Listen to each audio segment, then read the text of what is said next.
Very pleased to bring Jana here. My name is Mike Takeuchi. I'm the events coordinator. So glad to bring this lady and this wonderful book, heart-wrenching book, I should say, to Chaucer tonight. As a former sports writer who's covered MLB, I've had a few near misses. There's a time when an errant ball from a bat in the press box was coming toward my groin, and a gentleman with quick reflexes caught the ball and saved me. There's also a time I've been hit by a ball, and it was a slow roller according to the pros, yet it hurt like hell. I mean, I don't think I can walk for days after that. But it wasn't until 2012 when I was covering an Oakland Athletics game. They were playing the Angels, and the batter hit the ball, and it went back to the pitcher and hit the pitcher in the head. And from then on, I just could not imagine, what would happen if something happened in the stands. So whenever we went to the games, my wife and I would always, prior to this book being published, sit behind the nets. It was a thing that you had to do. It was very important. But now, unfortunately, tragically, Jana's mother, that's exactly what happened to her.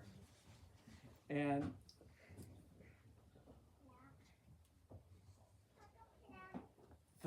the good thing about this tragedy is a wonderful book came forth from this fine lady right here.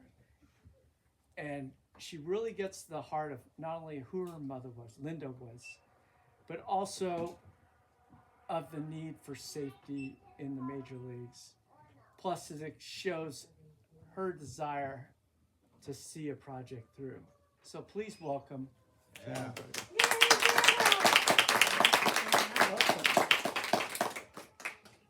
Welcome. I am just so thankful for you to have me here today, and I'm so thankful that you had a connection. I sent you some information. I walked in the door. I said, I have a new book, and I'm very excited about it. And to the fact that you're an ex-sports writer, what a connection. So that was something special. And this hat that he's wearing, the Hunching Tigers, is mentioned in the book. I've been to that stadium twice. They have 360-degree nets, and you've been there. I mean, that's just a really special thing that you could promote this for me and have a vested interest. And the fact that is it your wife, you said you don't even like to go to games anymore? No. And it was like, it affects a lot of people that you wouldn't know, or that I didn't know, but I'm so thankful. So yeah. Well, we're so glad to have you. First of all, before we begin with the book, I wanted to ask you about your mom, Linda. What was she like? Well, she was a bubby. I mean, that's what I talk about in the book. She was a typical Jewish mom. She was giving, she was thankful, she was helpful, she was loving, and she was an average person. So she was an average mom in life, and she had this extraordinary death, and I think she's larger than life. I made her larger than life, but I think she's happy. You strike me from reading this book that you were very close, as well as with your father, Erwin. And describe you grew up in Southern California, right? So describe what it was like growing up in Southern California. Well, I was an 80s Valley girl. Totally true. Oh my God! What is that? So, yeah, I was Steve Garvey poster hanging on my wall. He was my dreamboat, and those guys were my team, And we've gone year after year after year, and it was a big part of our lives to go to the games. My dad was a wrestling coach, but he was in athletics, and it was a big part of our lives. So, yeah, we grew up going to Dodger Stadium. And didn't you you kind of camped out in the parking lot a few times? Well, not on purpose, but I did mention that in the book that my grandfather used to take us. And sometimes he'd lock his keys in the car. And so we'd all just play in the parking lot, and it was kind of exciting, though, because I actually got to see, Yeager, Say, and Garvey come out in their street clothes and their hair's all wet, straight from the showers into their nice cars, and we'd be like, there they are, so we were the only ones left. But it was a bonus, and it was a memory that I'll never forget. That's really neat. And then growing up, your your family's kind of international. I mean, you went to a few countries, but you had a connection with Japan. Your father was a wrestling coach at Pierce College, right? Yeah. But you also did some traveling, and that's how you ended up at Cushing Stadium and whatnot. Well, that was the connection through my father. You Mhm. know, he was a wrestling coach, and they used to have exchanges. So year after year, we got the coach. So Mhm. it was a familiar face. You know, every year or every 2 years, we would get this man, and then then he sent his kids, Mhm. and then my sister went, and then I went, and then my daughter years later went. So we had this ongoing connection with this family in Osaka. He happened to be an English teacher, so it was an easy way to keep the connection going. But both times, I went at 19, and then when my daughter was 19, I went back, and it was actually a year after my mom died. And there's a lot of like mystical, miraculous things I think that happened around this, and one of them I mentioned in the book is we were there a year to the day of my mom's death. It was her yurtsite. And I was not just in Osaka, not just at my friend's house, but I was at his mother's house, which was the house I stayed in when I was 19. And she took me up to her husband's shrine, who had since passed away. And, she said, oh, you talk to your mom, ring the gong. And Reva's like, do you know today is the exact day she died? I mean, it was just miraculous. All these interesting connections. And, of course, we had to go to another Tigers game. And it's so exciting. But, Japan's been on it since day one. And I even mentioned it, they had the Olympics. And there was nobody in the stands because of COVID. But even for the 10 people in the stands, they still had bells and whistles and the precautions in case those 12 people, came near a foul ball. So. Well, now that you mentioned Japan, I'll ask you, it's very different going to a game there. Everybody cheers. They do cheering, they do dances, they do songs. But they also have, as Jana mentioned, netting all around the stadium, which is something that the United States didn't have. They also, like in the Tokyo Dome, they have what they call little whistles where they follow the path of the ball. So if the foul ball comes to the stands, they point to the ball and everybody knows where it's going. In addition, they do have a limited number of seats they call excite seats, where you are equipped with a glove. They give you a glove and a helmet that you wear, and those are the only seats exposed in front of the netting. So. But we'll talk a little bit more about the baseball netting in a little bit. I just wanted, obviously this is based on a tragedy. I mean, your mom, it's just could not imagine, and the fact that it happened at a Dodger game. And how you described it was so vivid, and from what your perspective was. So I'm wondering if you can share with everybody what had happened on that fateful day. Well, I wasn't there firsthand. Yes. So I was at a local girl, Rena Glassman's bat mitzvah. It happened to be our wedding anniversary that night. It was a night I'll never forget that date. But yeah, we came home on a high after dancing and drinking, and at 12 o'clock at night, my sister called me, and I was like, what the heck is this? And that's when she broke the news. Mom is in ICU at USC Hospital. I'm like, what? Like I was trying to comprehend all this, and it was very strange. So again, they're like, you're 2 hours away. She's in ICU. Don't bother coming until the morning when we have more information, kind of thing. So the information that I got, I finally called. I went to bed, or kind of thought I went to bed, and I never get headaches. That night I had a migraine, and I was sick, and my mom always had migraines, so I felt like, again, a miraculous thing. I was channeling her pain, and nobody was calling me. Like, I kept waiting for the phone to ring to give me, what to do. So I actually called my aunt, who was at the game. My aunt and uncle were at the game, which was another miraculous thing. My parents had block tickets. They go to every 10th game with the same best friends from UCLA for 50 years. And that day, the best friend's wife was sick. Take my tickets. So my dad brought his brother and his wife. So for all the games, the whole year, my uncle was there for my dad that day. It was crazy. But why we even brought that up, was what we're talking about. My uncle, we're talking about my mom. Oh, Yeah. that morning, my sister didn't call, my dad didn't call, so I called my aunt. She was there that night, you know. So I said, "What is going on? What happened?" And so she was the one that said, "Yeah, I was sitting there, 2 seats in front, 2 seats in back.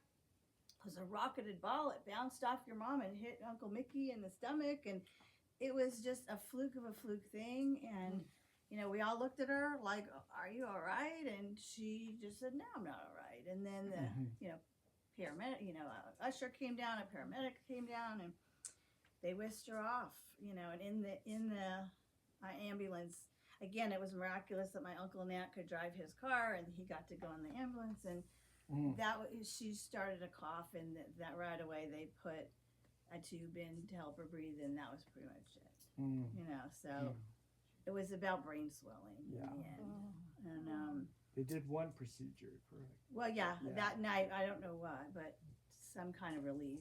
And then, it was pretty nutty. You know what strikes me is, you'll have to read the details in the book, but how visual you were about experiencing what you're experiencing, and it just seemed like you took us right to that place. And how was it really vivid for you to see what you were going through, or did it come to you later that you were able to write this? I was asked that recently, and it's interesting because I'm not a writer. I'm a painter. I'm a visual person. I have been a journal writer, though, since I was, up until the time I got married, I was a journal writer. So I write my feelings, and in this, it's my first voice. I'm writing how I feel and what I see, and I traveled and I wrote journals. So it was like an outlet that I have, but I never took a writing class. I never call myself a writer, that kind of thing. But and then I was thinking about this whole experience 2 years later, because my mom died in 2018 in the fall, and then that spring is when I contacted ESPN and the story broke. So it's pretty much like 6 months of mourning or whatever. And then I got inundated by the press after that article came out. I got lots of calls, lots of reporters and stories. And so I became kind of desensitized. Like, I could tell the story many times. And I could tell people, in the market, like somebody wearing a Dodger hat, and I'd be like, "Yeah, be careful," and there people's mouths would drop when I tell them the story, but I was like used to telling it, so I wasn't weepy anymore. Where my brother and sister didn't get the reporters, they didn't get to tell the story, so they couldn't even talk to the reporters. They all, they all sent them to me. So I was desensitized. I got all that out, and then I think that this pretty much was my healing piece. Like, this was the time I got to mourn. Now I got to go back to those details and relive it, and and get those feelings out. So it's very healing. So many images pop in my head, but the two that really stand out are when you saw your mother's body and you saw the pink painted toenails. Yeah, it was weird. Why were they sticking out? I don't know. It's really interesting. And the other thing was, I think it was a magnet on the refrigerator that said, "There's only one happiness in life, is to love and to be loved." And that just really touched me, I thought. Yeah, it's a visual thing. And that the magnet piece was like, it's this magnet on your fridge, but it speaks wonders. It speaks, volumes that you shouldn't take life for granted. I mean, who knew to go to the ball game and never come home? I mean, that to me was like, what?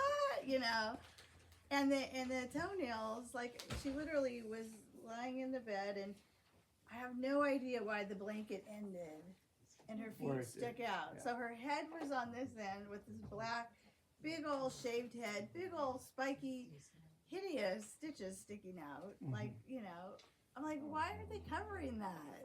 And they made some hokey, it needs to heal. Or like, the scar needs to heal for what? Like, she's not gonna heal. Like, can't you cover it for my dad and for us? So we would like stand on her right side where she still had hair. But so her head was sticking out, and then she had the tubes, and then she had a blanket, but then her feet were You know, like why weren't her feet covered? Why weren't her head covered? And again, I made a joke was, most people say you got to leave the house with clean underwear, and I'm like, no, you need to leave the house with pedicured toes. So that was strange, the juxtaposition of colors, but that's my brain. But on the other side, there's that magnet we were talking about, and was that a family motto? Or your No, mother's, it was or just something that... It was a tchotchke that I put on the fridge to remind me of, that's all you need is to love and be loved, and that's who she was. So she wasn't famous before death, so Yeah. she was the average mom, but Yeah. So in terms of what happened, not too many people knew about it when it happened. That was the mystery. And it wasn't until you started speaking up that it became noticeable. That people started, the attention was called to it. And I wanted to know about what drove you to keep, to persevere through all this, to keep telling the story. Because I'm sure it was very difficult for you to get out. Yeah, well, like I said, that I just was it was odd to me that there was nobody who knew the story. There was popcorn man, there was EMT, there was an elevator worker, there was people sitting around, like not one person. Then there's the Dodgers themselves, but nobody called the newspaper, nobody. So I kind of think that the reporters and the organization are kind of together, and it's all hush hush, and so that was, it took I randomly Googled, injuries and foul balls, I just decided to look it up one day, and that's when I came out about Willie Weinbaum's ESPN article that was bragging about the Nets. This 2018 season was the first season the Nets were extended to the dugout, and isn't it great? All these, less injuries this year, and there hasn't been an injury since Alan Fish at Dodger Stadium in 1970. Wow. And that's when I said, well, wait a minute. I wrote him back. I just said, how did I get that statistic changed? My mom died in August of it, and he wrote me back right away. So that's the opening of my book. Is he was on a cruise. I call him cruise ship reporter. He was like on vacation and said to his wife, oh my God, I have to call her, even though we're on vacation.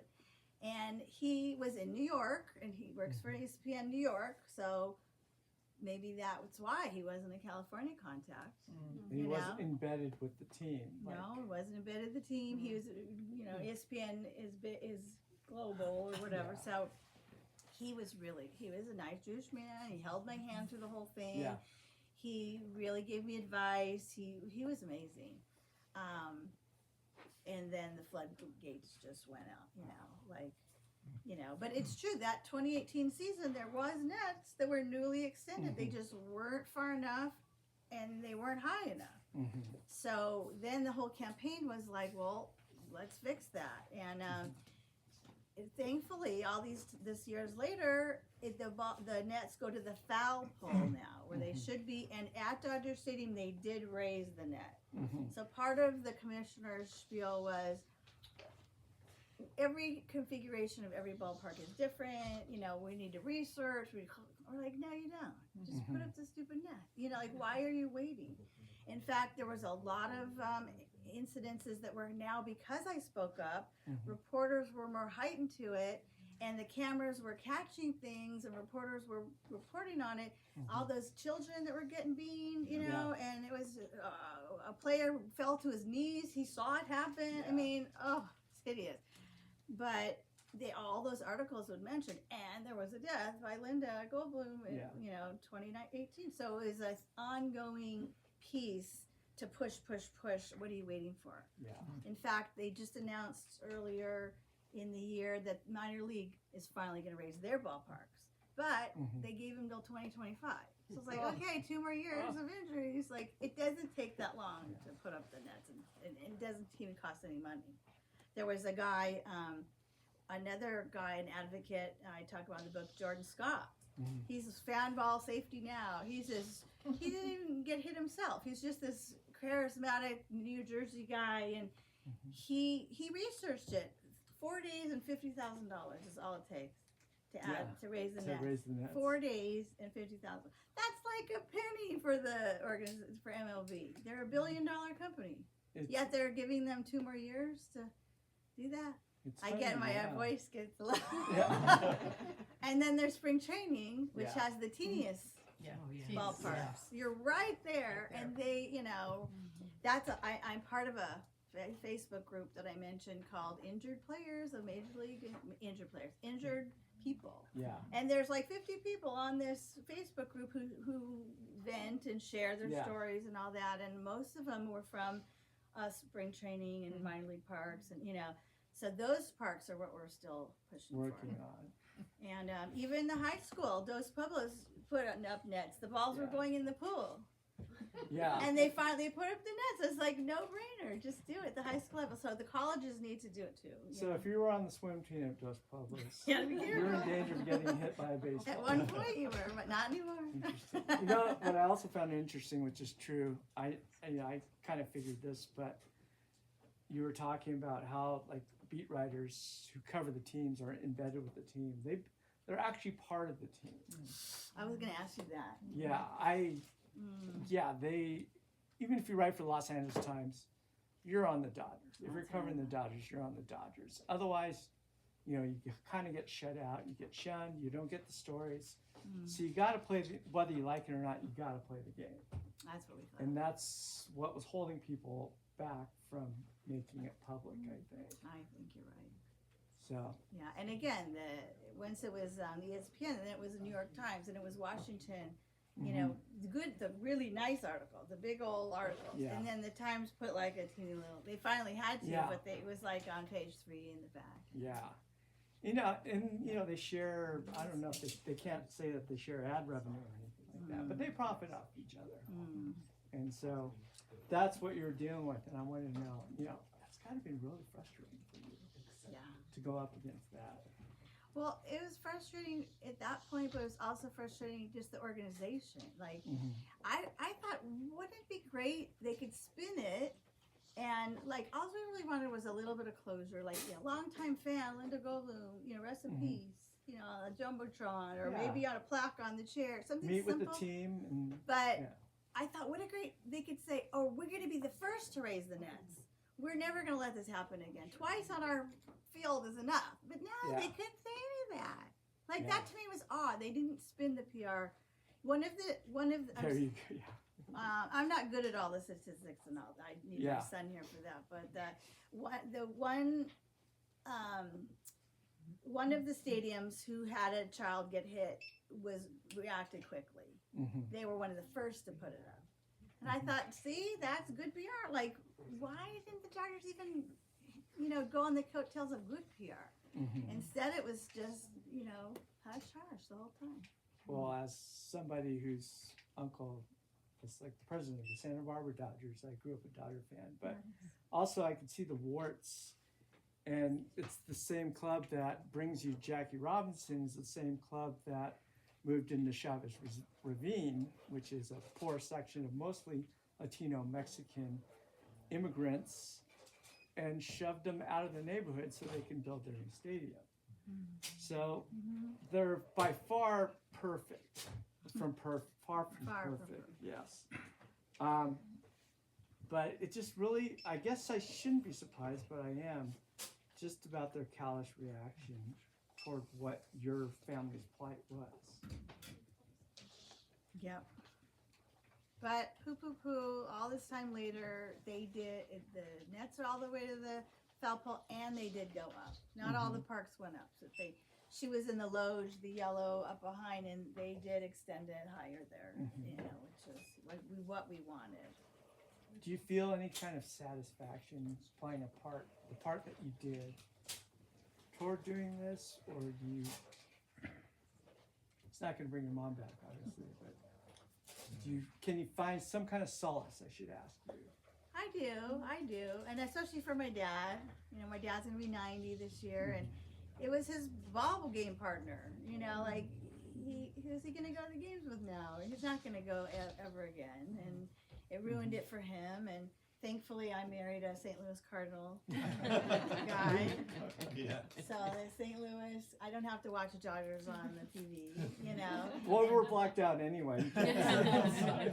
But that year, 2018, they were in a race for the World Series, and that's all I could see was Dodger, Dodger, Dodger, Dodger. I was like, enough already. That was what irked me the most. And then I was very thankful they lost. Speaking of Cardinals, I'm not going to reveal there is a great Cardinal moment. Go Cardinals. Anyway, let's talk a little bit about the book, and then we'll get to some audience questions. It's like, you had to write it during COVID. And what was that experience like? And was it more do you think it'd be more difficult, or was it easier because we were all locked away?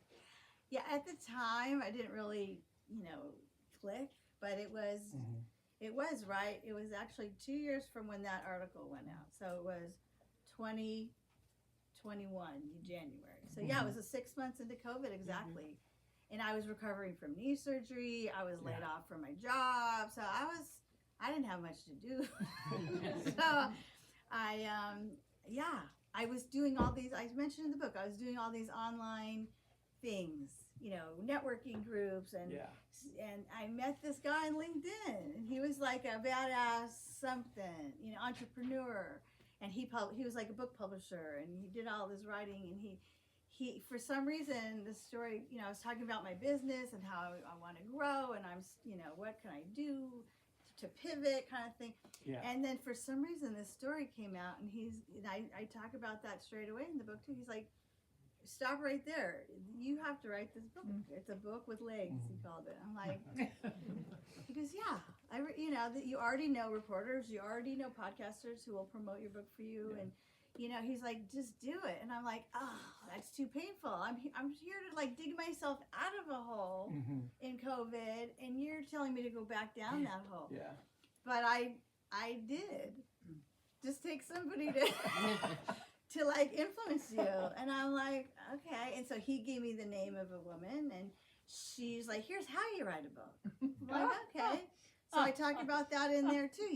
You write for 20 minutes, and how many words, you times it by whatever, 5, and you get how many you can write in an hour. And then the goal was 50,000 words. So how long does it take to get to 50,000 words? Oh, that's not so bad.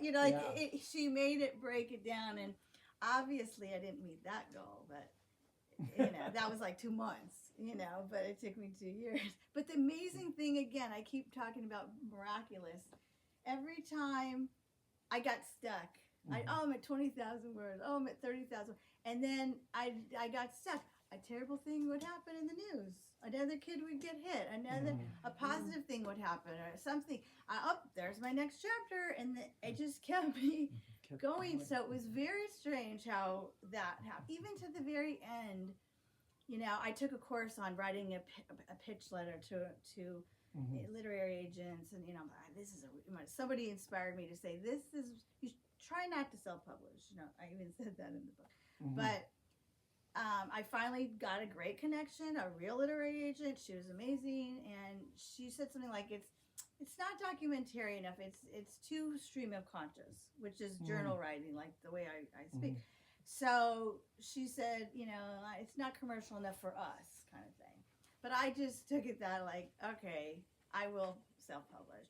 And because I waited, then that's like was towards the very end when they announced that the minor league stadiums are going to be giving their mandate. So I'm like, oh, thank you to that literary agent who said no, because now I have another chapter.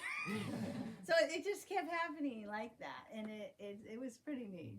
And then I got to 50,000 words. All I go, okay, that's enough. Well, that's the beauty of this book. Not only descriptive and wonderfully narrated. It's just we can hear your voice, especially a lot of people here know you, and they can read it. It's like you telling them the story. I'm glad that came off, because again, some people, like that woman, said that's not apropos. It's not a real book. if you do it like that. So I'm like, Yeah. okay, I'm doing it anyway. And so I appreciate that. And I have gotten that really nice feedback because I have a book club, and I was telling them I'm supposed to push that button, publish, and I'm like having imposter syndrome now that I'm at the end. Who am I to write a book? Like, what if it's really bad? Like, nobody in my family peeked over my shoulder. Nobody said, let me read a chapter. Nobody did. So I was like, I don't even know if it's good. So that was scary. It's good. Shall we please ask Jana some questions here? Any questions at all? I was wondering about the hitter, the person whose foul ball killed your mom. Oh, Do you know anything about him? And Well, I'm going to ask him, Mike's professional opinion on that too. My dad is certain who it was. And he told me, and because my dad, he's a baseball nut, right? He knows every player on the team. It was a Padre, it wasn't a Dodger. Yeah. It was the opposing team. It was the biggest guy on the team. Like he even said to his brother, "These guys are football players now. Look at that dude. He's like 300 pounds and 6'2", like a huge player." And sure enough, he could tap that ball, and it just went like a rocket. So I told the reporter, his name, and the reporter put the name out there, and then because of my dad and knowing he's a sports fan, whatever, and then he had to retract, and he send the ESPN again saying, "Oh, we're not sure who that player was," and they took the name out, and we were kind of like, well, my dad's pretty sure. And, but to this day we say, my dad will say, it doesn't really matter. It's not the players. We don't want the players to go to work and think, God forbid they're going to hurt somebody. Like, it's not the players' fault. It's the organization. It's the stadium. It's the owners.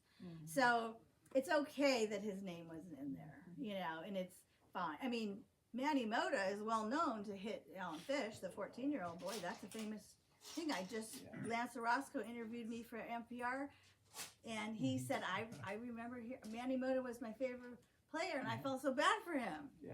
So, again, this Padre player's name didn't come out, but my dad's pretty sure he knows who it is, And then, again, writing this book, that's one of the first people to read it was Willie Weinbaum, and he said, take that out, and I'll tell you why. He goes, there are a few videos, there are a few, things that it could have been the next batter to the guy that, it could have been, your dad could have, could have been the next batter. So he goes, I had my, reputation on the line that I put that in without vetting it. I just took your dad's word for it. So I got in trouble. I should have vetted it. I should have looked for video. I should have. So he felt bad. He goes, definitely don't put it in the book because, like protecting you said, him as a reporter. It's not important. Yeah. It wasn't important. It wasn't important. Yeah. And that's the whole piece I put in the part about my son's 18th birthday and having Harrison Bader FaceTime us. I mean, that was the nicest thing. A Cardinal Center fielder player for the Cardinals. Yeah, a Cardinal player took the time, and that was the most amazing thing. That it's not the players; it's the organization. That's what that was about. So you're not a Dodger fan. Oh no, I'm a Cardinal fan. Okay. That's all right. For the last 25 years. Okay. Any other questions, please? Yeah, go ahead. What is the current status of, across MLB as far as netting? Is it only some teams or all of them? Well, the MLB, it's mandated that they to do it, and every park could be different because their configurations. So I'm not, again, a statistician, and I don't really know, but I think that they're all done, especially over COVID and stuff. And if not, they're supposed to be. But and then, like I said, they just talked about minor league and hopefully the others as well. But yes, I want to say yes. Just to give you an idea, I'm going to pass these around to show you how hard Major League Baseballs are. So if you knock, Throw it at you.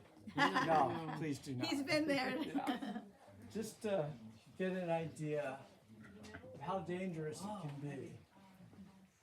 Well, yeah, go ahead. Oh, I wanted to know if your siblings, what their reaction was to the book, or if they give you any feedback. Yeah, they came to my last talk in March 9th, and they said that thank you for doing this, and thank you for talking to reporters, because they said they couldn't.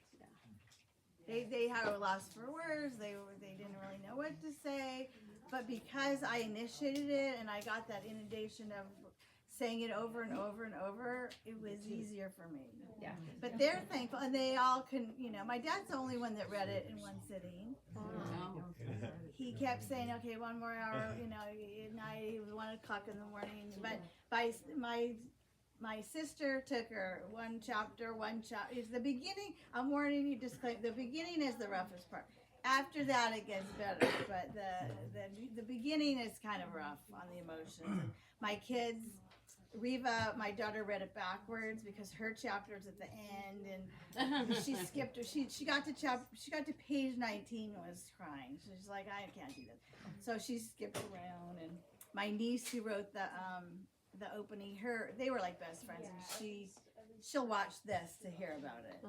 And I read some parts of my last thing, and so she got to, but she can't go there yet. I understand. But Should we have one more question before we assign some books?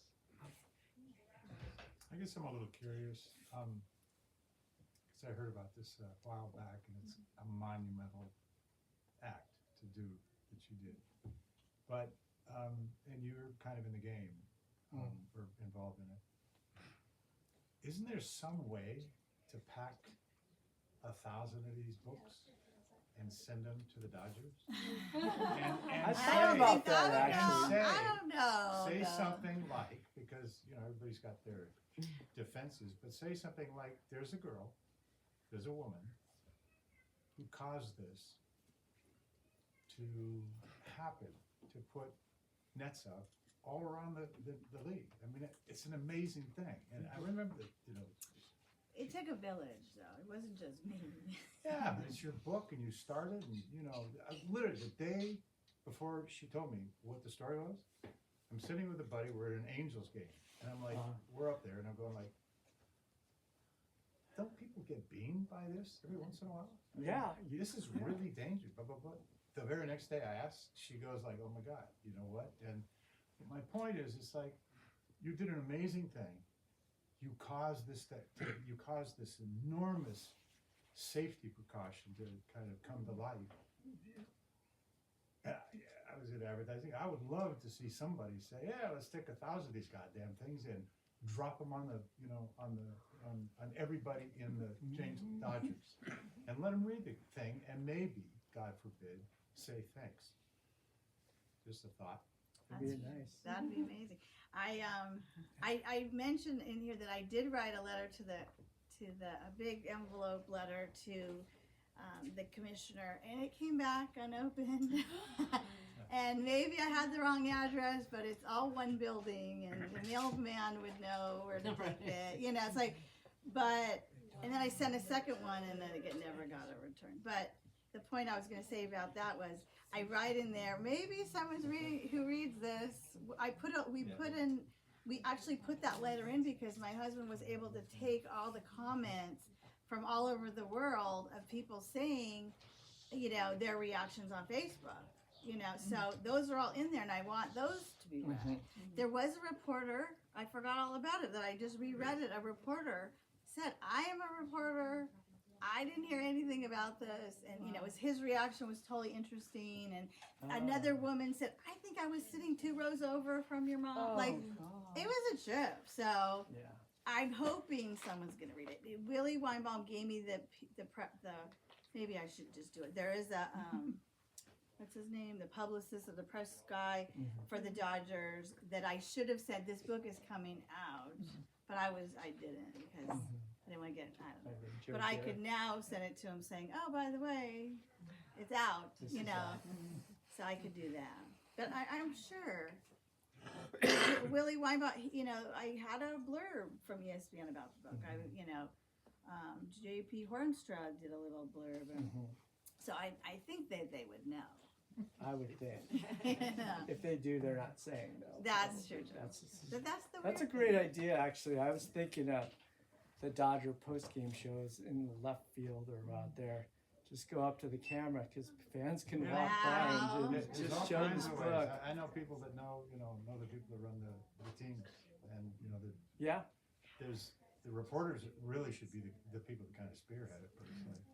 It's an incredible thing that you did. My dad reached out to the Players Association and wrote them a letter because the players, they're the ones it's not okay for them to have to go to work and worry, you know. So I think anyway, I did send it to Harrison Bader's mom because she made the connection from my phone call. So at least she, maybe she gave it to him. He's, I mean, he could share it because he's in it, Who knows? but players are recognizing the fact of the need for safety and without revealing. Well, I guess I'll just say Max Muncy, third baseman for the Dodgers, one of their big stars of the World Series, said that sure it's an inconvenience to have these nets here, but we're talking about people's safety, which takes precedent over 100%. a minor inconvenience of players. So anyway, the last thing you want to do is definitely look and see Jana's mom in the back here. Remember that. Jana Brody, thank you for joining me. Thank you, Mike. I love that. So come on up and get your book signed. Thank you. Hey, my dear. How are you guys doing? Thank you, sweetie. Good, good.